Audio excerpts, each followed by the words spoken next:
Welcome to the Madison Miller podcast. Today's guest comes on each and every year to do the three big horse races, Kentucky Derby and the Belmont and the Preakness, but the Kentucky Derby's first, as it always is. Jeff Byrnes, how are you doing on this Thursday evening? I'm doing good, Madison. Thanks for having me on again. Absolutely. Alrighty. We do this every year. This is a favorite podcast I like to do every year. 1 through 20 Kentucky Derby. The first horse, Mo Donegal. He's 10-1 as the current odds and the morning light odds. Fletcher, he's a good trainer. Donegal Racing owns the horse, and tell us about this horse. So Mo Donegal, this horse is he drew the number one post, but he's more of a late closer, so I don't think the post is going to affect him too much. 10-1 on the morning line has good value to him. Irad Ortiz Jr., Fletcher, those two make a very good, strong team together.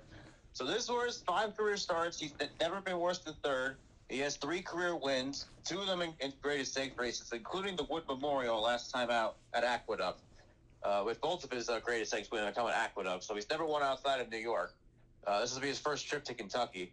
So he's more of a horse that's going to be needing pace on the front end, and he sure should get it on Saturday. He's going to be a horse that I would say with a good clean break, he'll probably be around somewhere between the middle of the pack to around maybe between 17th or so. But he's a late closer. Fletcher, he wasn't thrilled with drawing the one post. But like I said, there's much more speed to his outside, so it shouldn't affect him too much. His pedigree suggests he should be just fine going to 10 furlongs. He's by Uncle Mo, who could sire horses like dirt, turf, synthetic, any kind of distance. So has a lot of class. He's got a big, powerful stride. He's coming into this race very well. Had a strong 4 furlong workout on April 30th at Churchill. So connections, I know the post position certainly hurts. Post number 1 hasn't won the Kentucky Derby since 1986. So trying to buck history is Mo Donegal. He's going to need a lot of pace in front of him, and he should get it. The question is whether the inside trip is going to be too much for him at the end. And something interesting about Mo Donegal, the breeder from Colts Neck Stables. That's very interesting. Yes, Colts Neck Stable is actually from New Jersey, so they got very, very locally connections there. Yeah, I gotta point that out. That's literally 30 minutes from me, so I just wanted to point that one out. The 2 horses, Happy Jack, he's 30-1, one of the longer shots to win this race. Doug F. O'Neill is the trainer, and Calumet Farm owns the horse. Tell us about Calumet Farm and this Happy Jack horse. Well, Calumet Farm is a very historic farm in the racing industry. Been around for almost 100 years now. So lots of winners, Kentucky Derby winners, have come through that barn. Lots of prize stallions as well. So they have Happy Jack this year, and this horse is 30-1 on the morning line, and very much deserves to be that price. He has not come close in any of his 3 stakes tries. He was a well-beaten 5th behind Messier in the Robert B. Lewis Stakes, and then his 2 third-place runs in the San Felipe and San Diego Derby, again, well-beaten behind Messier and Taba, who we'll get to also in a little while. His speed figures just do not match up. The one thing that he may have going for him is that he, just like Mo Donegal, he's a late closer as well, so he's going to get the pace I think he needs, but it's going to be really, really tough for him to overcome the 2 posts, and I think it would be a massive shocker if he wins on Saturday. Yeah, I agree. I think it would be a huge shock if Happy Jack actually pulled it off. Number 3 is one of the favorites to win the race, Epicenter. He's 7-2. This is Stephen Osmussen's horse. Winchell Thoroughbreds is the owners of. Tell us about this horse. So Epicenter, I know he drew number 3. Connections probably would have been like a little bit further outside, but he's going to be one of the speeds in this race on Saturday. He is one of the favorites. Won't surprise me if he is eventually the post-time favorite. He has 5 straight starts. He's won 4 of his last 5. He's won 2 straight races, the Risen Star and the Louisiana Derby, both in very impressive fashion. All of his wins before the Louisiana Derby came on the front end. So he had everything go his own way, set his own pace, and won impressively. The thing about the Louisiana Derby that was so impressive was he came from off the pace, The connection were looking to do something different with him, try to get him some foundation before the Derby. And, he sat third behind Zozos and Pioneer Medina, who are both also in the Kentucky Derby, and stalked the pace, went to the outside turning for home, and he powered past both of them. So it was a really impressive victory, probably one of the best prep wins of any horse so far in this Derby season. So I know he's second choice. I was a little surprised he wasn't made the morning line favorite, but he would not surprise me at all if he ends up being the post time favorite. The 3 post is going to be tricky. He's going to have to get a good break from the gate, and he has to use his speed in order to beat out some of the other speeds to the outside. If he can get away from the gate cleanly, and if he can sit a stalking trip or even set the pace, he's got a very good shot at winning this race. Steve Asmussen, Hall of Fame trainer, still looking for his first Kentucky Derby winner in his career. So Epicenter, I think, represents probably his his best chance of winning this race. So I think, like I said, with a clean break, with a good stalking trip, he should be there at the end. Alrighty, yeah, I agree. I think Epicenter has to be considered among the favorites. One of the longer shots, Summer is Tomorrow. He's the 4 horse, 30-1 on the morning line. Tell us about this horse. So Summer is Tomorrow. This is the first of a couple international shippers in this field. This one was exclusively based in Dubai for the last for a little while now. Was actually born in the United States, but sold to Dubai connections. Until the UAE Derby on March 26th, he was primarily sprinting. So he has a lot of speed, and I think is going to be a wild card in this race because we really don't know too much about him other than the UAE Derby, where he set the pace. It was a deep, tiring track that day, but the speed held up well that night. And Summer is Tomorrow actually ran a giant race in defeat. He was second behind the Japanese horse Crown Pride, who we'll get to in a little bit. But I like the way he's been training at Churchill Downs. The problem is I just don't know if he's a cut above the rest of these horses in the United States. I say he's the wild card because I believe he is going to be the speed of this field. If he gets a clean break, it would shock me if he's not the early leader and setting the fractions. And it could complicate the rest of the field. So I don't know if I don't think he's going to win, but he's definitely going to be a horse that's going to play a factor at the end. All right, yeah, that's you have me convinced as Summer is Tomorrow is a potential sleeper. Number 5 is Smile Happy. He's 20-1. Tell us about Smile Happy. I like the name, by the way. Yeah, it's a very nice name. I enjoy it a lot too. He's a very talented horse as well. He's 2 for 4 in his career. He's never finished worse than second. I saw him win his first race in Keeneland very impressively. I mean, he was close behind a fast pace, and he ran by the leaders like they were standing still. It was a very impressive run. His next start in the Kentucky Jockey Club at Churchill Downs did the same thing. Was sat behind a hot pace and closed up well, and he won going away. So he does have the benefit of winning at Churchill Downs, particularly going 2 turns. So that definitely should be helpful to him. His 2 races this year, both for second place finishes. First one on the Risen Star behind Epicenter. He chased a slow pace, didn't exactly come away from the gate all that well, but Epicenter was able to set his own fraction that day. Smile Happy was closing late, did get up for second over Zandon, and then in the Toyota Bluegrass Stakes at Keeneland, same thing. He was sat behind very slow fractions. I liked the way he was closing at the end, but Zandon just blew by him in the stretch. Ultimately, he ended up finishing second again, but I think he's going to, this time, unlike his 2 previous runs this year, I think he's going to get the pace he needs. He's going to be very far off the pace. I won't be surprised if he's towards the very back of the pack early on this field, in this race. So he's going to be coming from the clouds, and if he can navigate through traffic, it's going to be close for him to get the win, but I certainly would consider using him in your top 4. Alrighty. Next up is, I think, my favorite name in the entire Derby, Messier. The 6 horse, he's 8-1. Tell us about Messier. Well, Messier is in fact named in honor of Mark Messier. So you got that going for you. He is a Canadian bred. I believe he tried to become only the 13th Canadian bred to ever run in the Kentucky Derby. So pretty rare to see horses from north of the border run in this race. He was trained out in California, and the thing is, he is trained by Tim Yachteen, but his previous 5 starts, were all with his former trainer, Bob Baffert. Bob Baffert, of course, is currently serving a 90-day suspension as a result of the Medina Spirit controversy from last year's Kentucky Derby. So in order for this horse to qualify for the Kentucky Derby and get the points he needed, after the Robert B. Lewis Stakes, in which he won by 15 lengths, probably up at that point, the most impressive run of any horse in the prep season.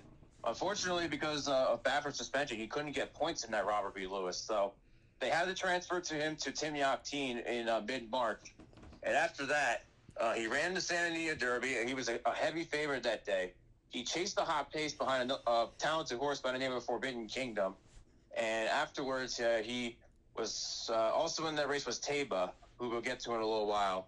But he turning for home, it looked like Messier was going to pull away and win. Taba just ran by him like he was standing still. So while Messier, it was a good run in the Santa Anita Derby. He was off for 2 months after the Robert B. Lewis, so he probably needed the race. He's coming into this Derby in really good form right now. I like the way he's been training. I watched the video of him galloping this morning at Churchill. He looked really strong. So I think as long as he gets away from the gate cleanly, and he sits a good stalking trip, I think he could be right there at the end.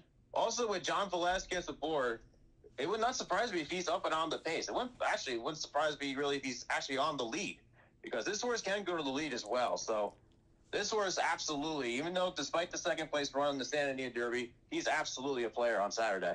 Oh, I agree with you. I think that he is certainly a player too. The 7 horse is Crown Pride, a Japanese horse. He's 20-1. Tell us about Crown Pride. Yeah, this horse is a wild card because he is from Japan, but he qualified for the Kentucky Derby by winning the UAE Derby over Summers tomorrow back on March 26th.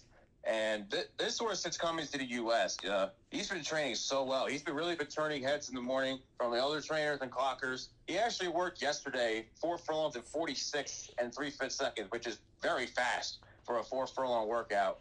But Crown Pride, I mean, usually when horses coming over from overseas, particularly through the UAE Derby route, a lot of times they usually get tossed because it's a long trip from Dubai.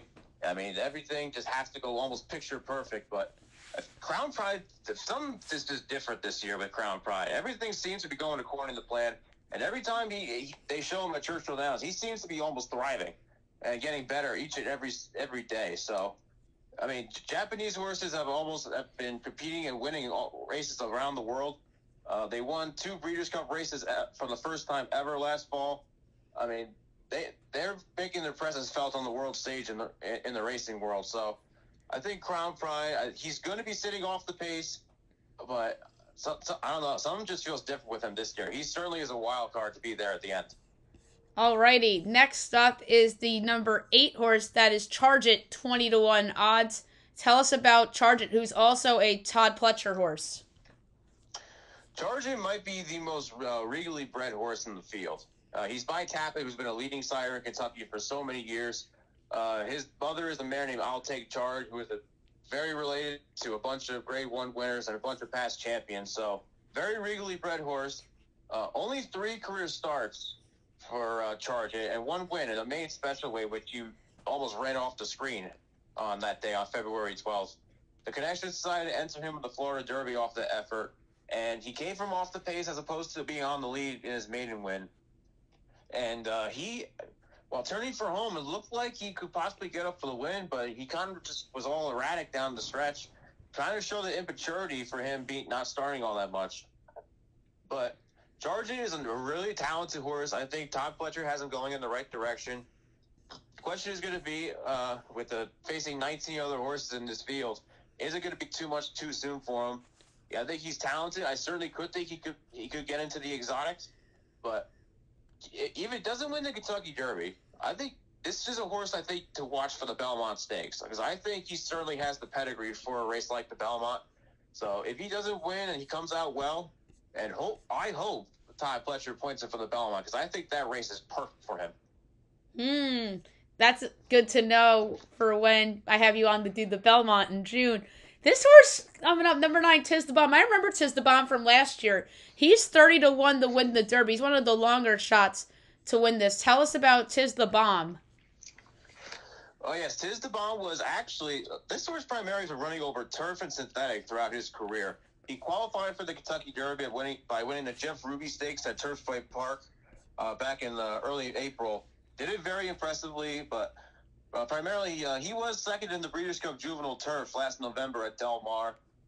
So he has shown to be a very talented horse over turf and synthetic, but when it comes to dirt, very inexperienced. His one dirt race this year was the Holy Bull Stakes in February, and he arguably ran the worst race of his career. Got dirt kicked in his face. He did not look good at all. Okay, trainer Kenny McPeak said after the race he just a little puzzled as to why he didn't run well. So they took him to Turfway Park, and he won two Derby prep races over there, and he qualified by winning the Jeff Ruby Stakes. I mean, Churchill Downs has been known in the past to play kind to turf runners, but he's certainly going to be up against it on Saturday. I just don't see how he can. I just can't forgive him for that Holy Bull effort back in February. He just did not run good at all on the dirt. I think ultimately he's going to be a turf horse in the future. A race like the Belmont Derby, a 1.25 mile turf race at Belmont Park, 4th of July weekend, I think that could be a race that suits him well for the future. But I think it would be a massive surprise to me if Tiz the Bomb wins Saturday. Yeah, I agree with you. And the 10 horse in this race is the favorite right now, Zandon, 3-1. Tell us about Zandon. Well, Zandon, this horse has really been coming on in early 2022. He broke his maiden going 6 furlongs at Belmont Park back on October of last year. And then they jumped it from 6 furlongs to 9 furlongs in the Remington Stakes at Aqueduct. And he was second behind Mo Donegal in that race, only beaten ahead in that field. So he's shown he can get the 9 furlong distance. They gave him a little bit of time off, and he came back in the Risen Star Stakes and was third behind Epicenter and Smile Happy in that field. But that Risen Star, he completely missed the break. He stumbled out of the gate, was off away last. Things just did not go well for him that day, but he bounced out of it really well, and the Toyota Bluegrass Stakes was really his coming out party. He was sat behind a very slow pace in that field. A field that included Smile Happy and some others in the Derby field. And he was picking off horses one by one. He ran by Smile Happy like he was standing still. It was an extremely impressive effort. And that race arguably made him the morning line favorite for this year's Kentucky Derby. I think by post time, he probably will be second choice. I think it's going to be close between him and Epicenter for favoritism. But if he runs that exact same race that he ran in the Bluegrass Stakes, and he's got a really good jockey in Flavien Prat aboard him to do it, if he runs that exact same race, he could be in the winner's circle Saturday. Yeah, I think Zandon has an excellent chance to win it. 11, Pioneer of Medina, 30-1, one of the longer shots to win the Derby. Tell us about Pioneer of Medina. Pioneer Medina, this is another one for Todd Fletcher. Joe Bravo is going to be aboard him for the very first time. In 2 stakes races, he was 4th in the Risen Star, was 3rd in the Louisiana Derby behind Epicenter. This sort of speed figures just quite aren't there. I think he's probably another one that could benefit from a race like the Belmont Stakes, but it's going to be tough for him. I think he's been on the lead, he's been off the lead. They just quite can't figure out what's his exact running style is. I do like the way he's been training coming into the race. He's posted a couple of quick times at Churchill Downs in the mornings. He's going to have to work on a good trip on the 11th post. He might be up front early on, like maybe around between 5th or 7th, but honestly, I don't see how he gets farther than that. It's going to be a surprise if we win Saturday. Yeah, I think Pioneer of Medina would be an upset as well. This is a potential sleeper, Taiba, at 12-1. Tell us about Taiba. This horse has the potential to be either a historic win Saturday or he's going to be finishing off the track because he is such a mystery horse. Taiba did not make his debut until March 5th, which is exactly 2 months ago today. And the racing world had kind of heard a buzz about him. He did cost $1.7 million at the Facing Tipton sale in March of last year. And he kind of started and then stopped his training, started and stopped again. And when he made his debut on March 5th, he was, just like with Messier, he was originally trained by Bob Baffert.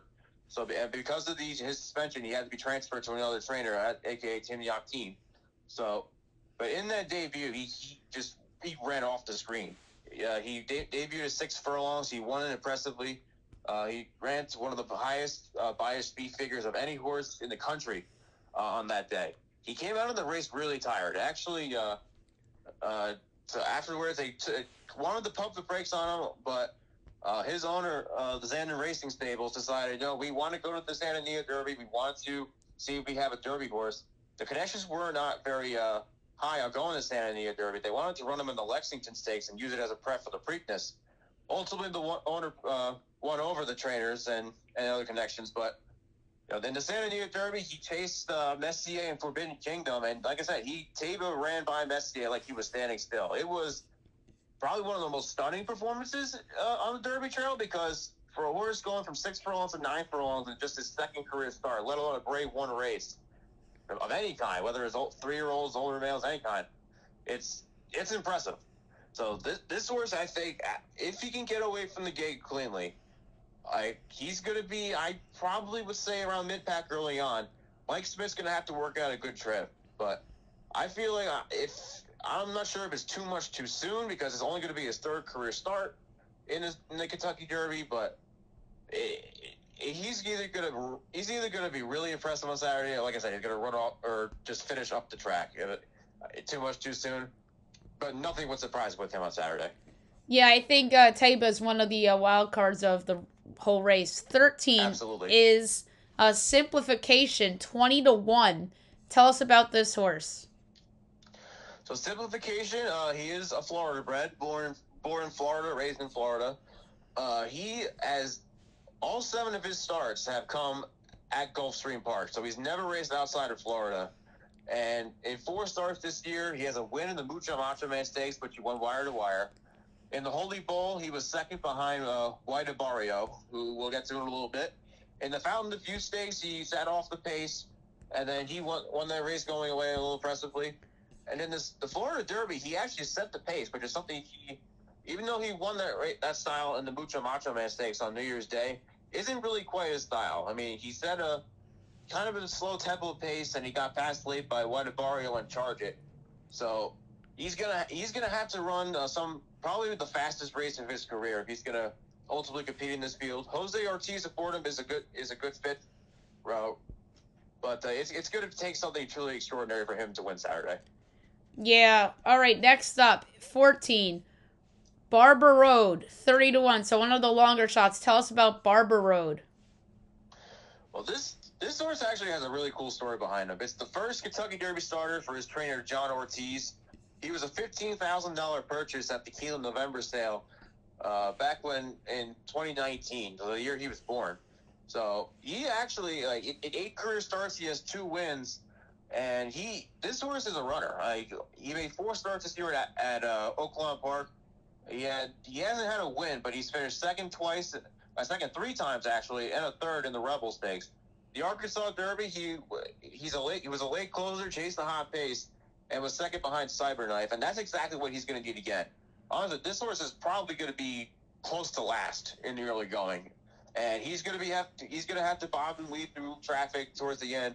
Rio Gutierrez, just like John Ortiz, his first trip to the Kentucky Derby. It's going to be interesting to see what this horse could do coming down the stretch. He's probably going to be just passing tiring horses. I don't see him winning. I don't know. It's going to be very close for him to get into the exotics, though. I would consider him on your tickets if you can. Alrighty, that's good to know. 15, we have White Abarrio, 10-1. So this could be a sleeper to win this race. Tell us about White Abarrio. White Abarrio, this horse certainly can be a sleeper too. He's been really impressive this winter. 2 for 2. He won the Holy Bowl Stakes coming from off the pace at Gulfstream Park, where he beat horses like Mo Donegal and Tiz the Bomb, and Simplification for that matter. And then he won the Florida Derby off a 2-month layoff, in which he beat Charge It, Simplification again. Did it from off the pace. I mean, the timing-wise, it was a little bit slower. They were kind of crawling home at the end. 14 seconds, which is not really fast for a final furlong. The track was kind of playing deep that day. It was kind of playing a little bit on the slow side. But this horse is just getting better. He was I mean, at the end of last year, he was third in the Kentucky Jockey Club at Churchill Downs, so it benefits him that he does have a race over the Churchill Downs track. I think he's going to have to, just like the others, as we get further to the outside, he has to get a clean break from the gate, try to establish good position. Tyler Gaffalione, he's a veteran of the Kentucky Derby in the past.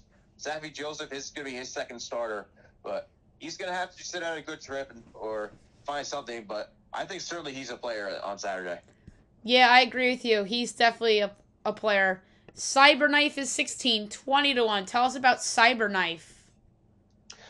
Cyberknife's another horse who has seemingly been getting better with each and every start. His first couple of races, that he actually won a race back on December 26th at the Fairgrounds. He was his two-turn debut, won that race very impressively going away. His stakes debut was a bit of a clunker in the Lecomte Stakes. Finished sixth. The connections were kind of puzzled as to what happened on that day, but he seemed to bounce. He bounced out of the race really well. He's won 2 straight since. Won an allowance race at the Fairgrounds, and then ultimately won the Arkansas Derby, which is how he qualified for the Kentucky Derby. And he has looked extremely well coming into this race. A couple of workouts in a row, 6 furlong drills, in which he really has turned a lot of people. Really made a lot of people happy with the connections and the clockers at the Churchill Downs track. Florent Giroux, Brad Cox. This is actually the same jockey-trainer combo that was aboard Mandaloon, who was actually put up in the 2021 Kentucky Derby after the disqualification of Medina Spirit. So these guys trying to win it again this year, but win it the right way, and that's actually crossing the wire first. So, Cyberknife, he's a good horse. The 16 post is going to be difficult, but he's going to have to work out a trip. His speed figures kind of are a little slow on the slower side compared to some of the others in here. He's going to have some luck at the end. Yeah, Cyberknife, I agree with you about him. 17, Classic Causeway, 30-1, one of the longer shots of this race. Tell us about Classic Causeway.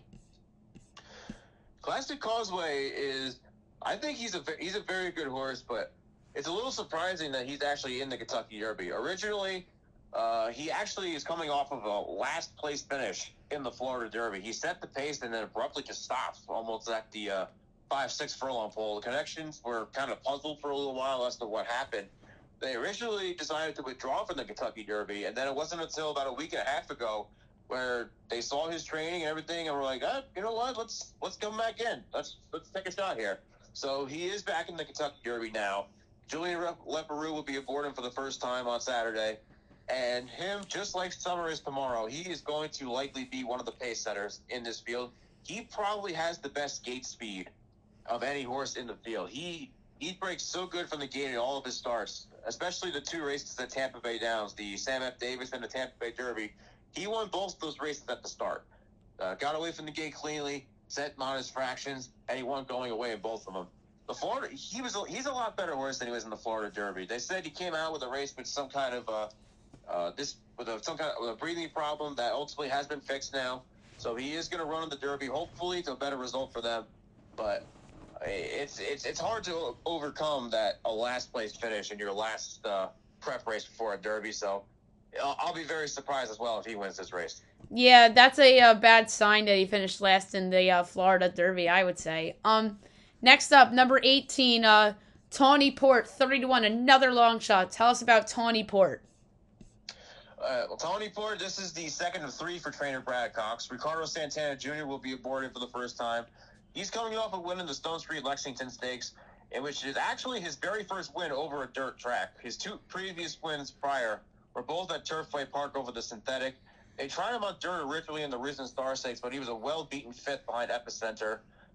They ran him in the Jeff Ruby Stakes, was second, very good second behind Tiz the Bomb in that race. But then wheeled him back just 14 days later because they wanted to ensure Derby points, wanted to make sure he qualified. And, he got over the Keeneland track well, and he won nicely. I think the biggest worry for me is this will be his 3rd race in a month. And, obviously you want to go into a Derby fresh. You want a horse that's not too tired. I just worry, especially from the post-18 Tawny Port, maybe just he's going to have to work out a good trip. He's going to have to probably consume a lot of energy just to get to the inside. He's a nice horse and all, but he's a deserving long shot. I'll be very surprised if he wins Saturday. All right, 19 is Zozos. 20 to 1. This is another funny name. Tell us about Zozos. Well, Zozos, this is the third for trainer Brad Cox, so this is the third of his three horses, and he's been getting better with each and every start. He broke his baby at the fairgrounds back in January in a 6 furlong sprint. They stretched him out 2 turns at Oaklawn Park on February 11th, and he romped on that day, won by 10 lengths. Very impressive race. They actually decided, hey, let's give it a Derby, Louisiana Derby a try. And he set the pace in the Louisiana Derby, and he did very well, finishing second behind Epicenter. Even though he just set the pace, set his own fractions, would have liked to see him put up a little bit more of a fight against Epicenter. He kind of didn't, but that was going a mile and 3/16, which is almost a half furlong less than the Kentucky Derby distance of a mile and a quarter. But from post 19, his best chance of winning is he has to go right from the gate. I think his best formula to win is not setting off the pace. He's going to have to be somewhere, I would say, no worse than maybe like 6th or 5th early on. He's been working in company with Cyberknife. Those two have been working really well. Coming into this race good. Manny Franco will be aboard him for the very first time. So he's going to have to be aggressive from post 19 if he's going to have a chance to win Saturday. Yeah, those end posts really it's a hard time for some horses. And number 20 is a long shot, a Thorough Road, 30 to 1. Tell us about a Thorough Road. A Thorough Road, it's actually pretty ironic and kind of fitting that he is post position number 20 because I think this horse will be an absolute shocker if he wins. Despite he finished second in the Rebel Stakes at Oaklawn Park back on February 26th, but his 2 races since then have really not been all that good. He was 7th in the Bluegrass, well beaten 7th. Then he came back 1 week later, and he finished 4th in the Lexington behind Tawnyport. So it's not exactly the way you want to come into the Derby. You have 2 off-the-board finishes. However, I mean, it's a feel-good story because Luis Contreras, this will be his first Kentucky Derby mount for 86-year-old D. Wayne Lucas, one of the greatest trainers in the history of this sport, 4-time Kentucky Derby winner. So it's good to see him back in the Kentucky Derby picture. But like I said, it's fitting that he's post position number 20 because he's out and away from the others, and it's probably where he's going to be ending up at the end. Alrighty. So 21 is Rich Strike and 22 is Rattle and Roll. We probably won't see them barring a scratch. So let's go to our favorite part of this, the win, place, and show. Who is your pick to win this race? So my win pick, I think this race is going to set up well. I think there's going to be a hot pace. I think there's going to be fast times, and you're going to see I think at the end, I'm going to go with Messier. I think, like I said, this race sets up perfectly for him. He should be sitting off the pace. John Velasquez is going to have him in good position. Try to keep him to the outside. Try to keep him out of a speed duel, hopefully. And if he runs the race that he ran in the Robert B. Lewis, it's lights out for everybody else because that was by far, I think, the most impressive win of any horse on the Derby trail. So I know the San Diego Derby, he was run by Taba, but it was a 2-month layoff. I think he's going to be a lot fresher, a lot more sharper in the Derby. It's just a matter of what kind of trip he gets. So I'm going Messier for the win. I'm going to join you and pick Messier. I was thinking Messier this whole time. I honestly thought you were going to go with Epicenter. I really did. So I'm going to go with Messier. Like you said, very strong performances, a lot of potential. I'm going with Messier. Who do you have for the place? My second place horse will be Epicenter. I know the 3 post does kind of worry me a little bit. I would have much rather seen him more towards the outside. He's going to have to go from the jump, and if he doesn't come away from the gate cleanly, it's going to be over for him. He has to get a clean break. He has to be at least no worse than 4th, I think, early on here in the early stages. Joel Rosario, he knows what to do aboard him, but so I'll go Epicenter for my place spot. Just to be different, I'm going to go with Taiba for the place. I like Taiba a lot. I think Taiba has potential, wildcard potential to perhaps win the race. So I'm going to go with Taiba. And then for show, I'm actually going to go with Epicenter. I thought about going 6, 3, 10, but I feel like it's too chalky. So instead, I'm going to go 6, 12, 3. Who do you have for your show? My show, I will go with the 15, White Abarrio. I really like the way he's been coming into this field. I know the speed figures were kind of a little on the downside compared to others, but I think he's really rounding into form. Trainer Sammy Joseph's done a really nice job with him. So White Abarrio should get a good pace to run into. Has run well at Churchill. So I'll take White Abarrio for third. Alrighty. Is there any horses that you like in any of the races before the Derby? Yeah, it's a very good undercard, both on Friday and Saturday. Friday, of course, being Kentucky Oaks Day. Saturday, hopefully the rain holds off. There has been a little bit of rain in the forecast, but I think it should hold off for Saturday. The Churchill Down Stakes, race 10 on Saturday, that is a Grade 1 race. It marks the return of Breeders' Cup Sprint winner Aloha West. He'll be breaking for pole position number 1 for Jose Ortiz, trainer Wayne Catalano. Should get a fast pace to run into behind Jackie's Warrior, who Grade 1 winner in his own right. Very precocious field in the Churchill Down Stakes. I mean, a bunch of other stakes too. The Turf Classic that features is a wide open race. Could see a new Grade 1 winner in there. Ultimately, it should be a really great day on Saturday. I agree. So before we go, one quick question related to horse racing. I don't remember when the trainer's suspension was. Bradford or whatever his name is. When's he back? Okay, so Bob Bradford. Yes, originally his suspension. He was originally suspended back in mid-February by the Kentucky Horse Racing Commission. That was ultimately when they decided to disqualify Medina Spirit. Currently, that currently is being appealed right now. That could go on for a while. The Medina Spirit placing. Bob Bradford, he did ultimately appeal the decision for his suspension. Early April, his final appeal was ultimately struck down. So the suspension started in early April, at the first week of April, and will not end until July 2nd. So we won't see Bob Bradford again or enter in a race for another 2 months. Yeah, so the next big race you'll see Bradford in is potentially the Haskell. Potentially the Haskell. It's going to depend on when the horses come back to him and everything. So he'll be back for the second half of the year. The big race is the second half of the year. All right. Yeah, I just wanted to see about that situation because I haven't really heard anything about that. All right, it was a pleasure to have you on today. I wish we could talk more about some local teams and whatnot, but I have a Rangers game to watch in 20 minutes. So next time I have you on for the Preakness, we'll do the round robin and rapid fire with the Giants and the Yankees and all that. All right? All right, sounds good, Madison. Thank you for having me on. Of course. Have a good one.